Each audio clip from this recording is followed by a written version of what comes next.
সিলেট ছাড়া একযোগে সারা দেশে শুরু হলো এইচএসসি ও সমমানের পরীক্ষা। চলতি বছর জুনে পরীক্ষা হলেও আগামী বছর থেকে এইচএসসি পরীক্ষা শুরু হবে এপ্রিলেই। ৩০ জুন থেকে শুরু হওয়া লিখিত পরীক্ষা শেষ হবে ১১ আগস্ট। বর্ষার বৃষ্টি স্বাভাবিক হলেও এদিনের সকালের বৃষ্টিটা এসেছে বিড়ম্বনা নিয়ে। এইচএসসি ও সমমান পরীক্ষায় অংশ নিতে আসা পরীক্ষার্থীদের অনেককেই পরীক্ষায় বসতে হয়েছে অনেকটা আধা ভেজা হয়ে। জ্যাম এড়াতে অনেক শিক্ষার্থী কেন্দ্রে এসেছিল সকাল সকাল, তবে আগে এসেও নাকাল হতে হয়েছে বৃষ্টিতে।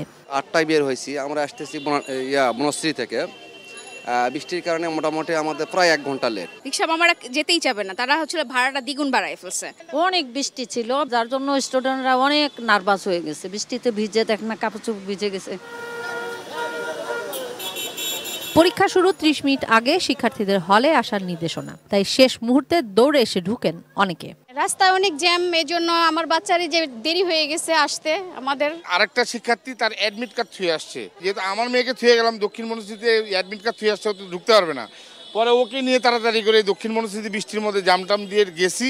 প্রথম দিনে পরীক্ষা ছিল বাংলা প্রথম পত্রের। ৩ ঘন্টার পরীক্ষা শেষে প্রশ্নপত্র ভালোই হওয়ার কথা জানান শিক্ষার্থীরা। ফার্স্ট ইয়ার শেষ হওয়ার কিছুদিন আগে জানতে পেরেছিলাম আমরা যে আমাদের এই সিলেবাসে পরীক্ষাটা হবে। প্রশ্ন ইজি ছিল, এমসিকিউটা বেশি সহজ ছিল। প্রশ্ন ফাঁসের চেষ্টা ও প্রশ্ন ফাঁস ঠেকাতে শনিবার থেকে ১১ আগস্ট পর্যন্ত দেশের সব ধরনের কোচিং সেন্টার বন্ধ রাখার নির্দেশনা আছে।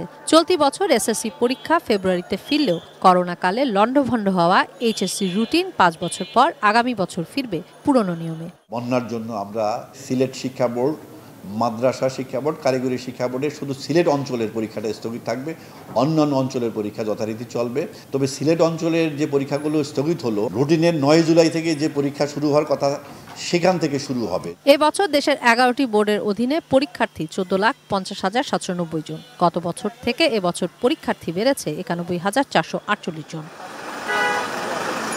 কিশোর জাহান, এটিএন নিউজ, ঢাকা।